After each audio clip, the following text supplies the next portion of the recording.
Із нагоди Дня кримсько-татарського прапору та 25-ї річниці Конституції України у місті Фастові відбувся фестиваль кримсько-татарської культури. –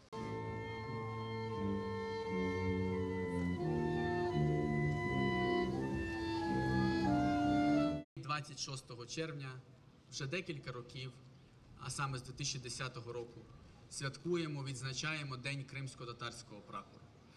Прапору, який Курултай кримсько-татарського народу визначив як за основний ще на початку ХХ століття. Фестиваль кримсько-татарської культури, він проходить в місті Фастові вперше. Цей захід готувався не один день, тобто понад місяць ми працюємо над тим, щоб всіх зібрати, і в рамках відзначення 25-ї річниці Конституції можна було провести ось такий захід, щоб ще раз всім українцям підкреслити, що Україна неділима, Україна єдина і що Крим – це Україна.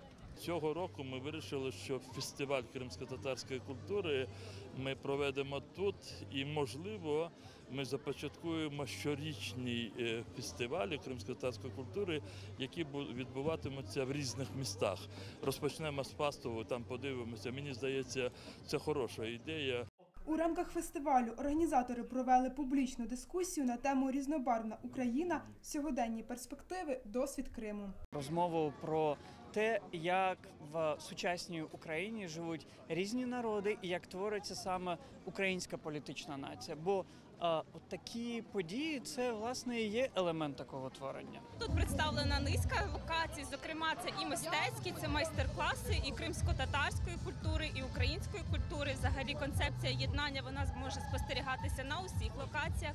Це так само і виставкова зона, де можна подивитися і одяг національний кримсько-татарської культури та української. Це і виставка мистецьких робіт.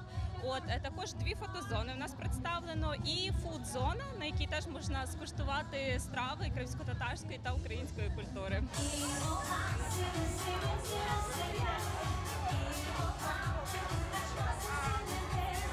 Вот мы проводим с девочками мастер-класс, собираем его.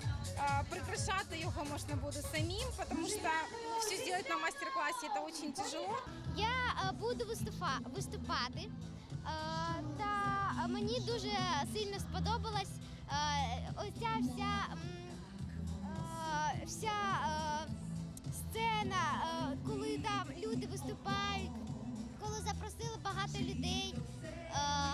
Мені це дуже подобається.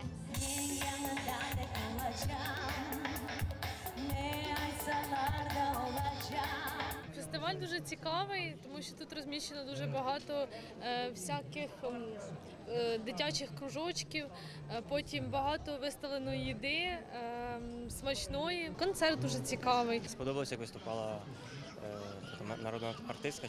Анастасія Терещук, Максим Терещенко. Новини на Суспільному. Крим.